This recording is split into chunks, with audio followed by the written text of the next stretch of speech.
জামাত শিবির একটা গালি, রাজাকার গালি, আলবদর গালি, বাকশাল একটা গালি, হাওয়া ভবন একটা গালি, খাম্বা একটা গালি। হাওয়া ভবন না, আওয়ামী লীগ কি আওয়ামী লীগ একটা গালিতে এখন পরিণত হয়ে গেছে। আওয়ামী লীগ তো এখন বলে না ওই কি যেন বলে ওটাকে জয় বাংলা, ধরেন জয় বাংলা একটা গালি হয়ে গেছে এখন এই পর্যন্ত। এরকম লিক করছে আওয়ামী লীগ মানে বদনাম হয়েছে তার একটা মানে হোয়াট এভার মেবি। এখন এই যে জায়গাগুলো যে পলিটিক্যালি এইগুলো গালিতে পরিণত হয়ে গেছে, এখন ওইগুলোর পক্ষে বলার মতো আপনি যত কিছুই বলেন না কেন ওইগুলোর পক্ষে বলার মতো বাংলাদেশের মানুষ গ্রহণ করবে না।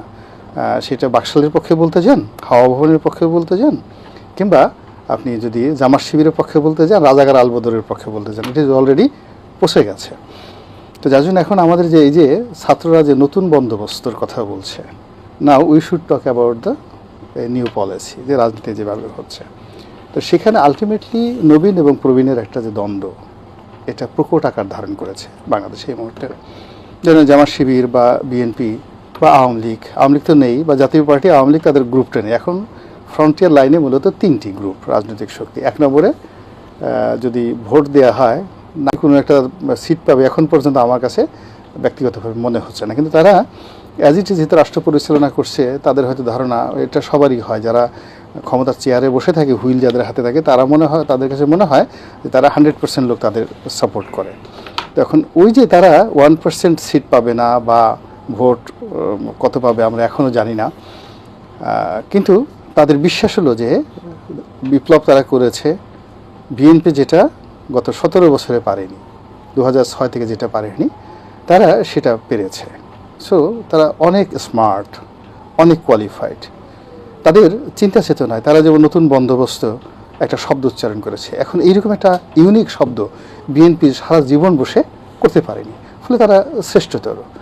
তারা মনে করছে যে নেপোলিয়ন বোনাপার্টের দ্য এজ অফ 21 সে যদি ফ্রান্সের সম্রাট হতে পারে, ফ্রেঞ্চ রেভলিউশনের নায়ক হতে পারে, 15 লক্ষ সোলজার তার কমান্ডার ইন চিফ হতে পারে, তাহলে আমাদের নাহিদ, সার্জিস তারা কেন পারবেন না? তারা তো নেপোলিয়নের চাইতে এই যুগে আরও বেশি আধুনিক। ওই যুগে তো ফেসবুক ছিল না, টুইটার ছিল না। তারা মুহূর্তের মধ্যে গুগল সার্চ করে পৃথিবীর সবচেয়ে মারিয়ানা ট্রেঞ্জে এই মুহূর্তে পৃথিবীর সবচেয়ে গভীরতম গিরিখাত, যেখানে আটলান্টিক, তো ওই গিরিখাতের নিচে কোন মাছটি এই মুহূর্তে কী খাচ্ছে ওটা তারা বের করে দিতে পারে। এটা তো নেপোলিয়ন সাহেব পারতেন না।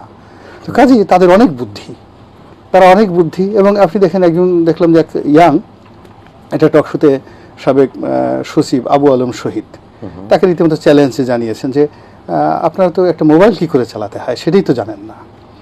তো কাজে এখানে মানে ডিফারেন্সটা হলো যে যারা গতানুগতিক ট্র্যাডিশনাল রাজনীতি করছেন, ব্যালট নির্বাচন, তাদের একটা হিসাব, সেই হিসাবে ধরেন তারা ধরে রাখছে আমরা 95% ভোটে আমরা জয়লাভ করব, এই 5% জামাত আসবে, এরকম একটা তারা চিন্তা ভাবনা করে চলছে। আবার অন্যদিকে জামাত শুধু তারা তাই ভাবছে নাকি? তাই ভাবছে। আর অন্যদিকে যারা এনসিপি যারা চালাচ্ছেন, তাদের ঘটনা হলো যে এখনও রাজনীতির অনেক খেলাধুলা বাকি। এই কারণে হলো আমাদের যিনি কমান্ডার ইন চিফ অর্থাৎ ডক্টর মোহাম্মদ ইউনূস, তিনি আন্তর্জাতিক মানের খেলোয়াড়, তার মাথায় আল্লাহ এত বুদ্ধি দিয়েছে, গিজগিজ করে বুদ্ধি, এরকম একটা চাল দেবে, এরকম একটা বুদ্ধি কাজ করে ফেলবে যে বিএনপি দুই চোখে ধোঁয়া দেখবে, শুধু কুয়াশা, এমন একটা অবস্থার সৃষ্টি হবে যে বিএনপি ইয়ার নফসি করতে করতে তার জান চলে যাবে। কোন ফাঁক দিয়ে বিএনপি টেরই পাইনি। বিএনপি এখন আজ পর্যন্ত একটা ইউনিভার্সিটি নিতে পারেনি, আমরা সেটাকে নিয়ে গেছি। বিএনপির একটা কোনো লোক আজ পর্যন্ত একটা মানে যাকে বলে তাদের একটা লোনের রিশিডিউল করতে পেরেছে গত কয়েক মাসে, এরকম আমরা তো শুনি নাই। এই ওদের বিরুদ্ধে অভিযোগ ওই টেম্পো স্ট্যান্ডের চাঁদাবাজি, ময়লার ভাগাড়ের চাঁদাবাজি, এগুলো নিয়ে হচ্ছে। আর তারা সব সাবমেরিন কেবল নিয়ে, স্টারলিংক নিয়ে, সেই জো বাইডেন, বারাক ওবামা, তারপর শেষে এখন যিনি ডোনাল্ড ট্রাম্প রয়েছেন, তাদের উপদেষ্টাদেরকে নিয়ে যিনি খেলেন। তো এই তো বড় বিশ্ব চ্যাম্পিয়ন যাদের নেতা, তারা কোনো অবস্থাতেই গতানুগতিক রাজনীতি যারা করে তাদেরকে তারা প্রতিদ্বন্দ্বী মনে করছে না। এখন এই দুইটা মেরুতে দাঁড়িয়ে, একজন ধরেন পদ্মার এপারে আর একজন পদ্মার ওপারে দাঁড়িয়ে, দুই পক্ষই বলতেছে আয় দেখাই দেবো, আমার গায়ে শক্তি বেশি, কি হবে না হবে। কারণ মধ্যে তো বিশাল একটা পদ্মার স্রোত, একটা কাঙ্ক্ষিত মাকামে দুটো পক্ষ যে একত্র হবে, সেটা হলো একটা ইলেকশন। সেই ইলেকশনটা না আসা পর্যন্ত সমাধানে এগুলোর সমাধান হবে না। এই ধরনের বক্তব্য উভয় পক্ষই দিতে থাকবে এবং বলতে থাকবে, এবং জনগণ হিসেবে আমাদেরকে সেগুলো শুনতে হবে।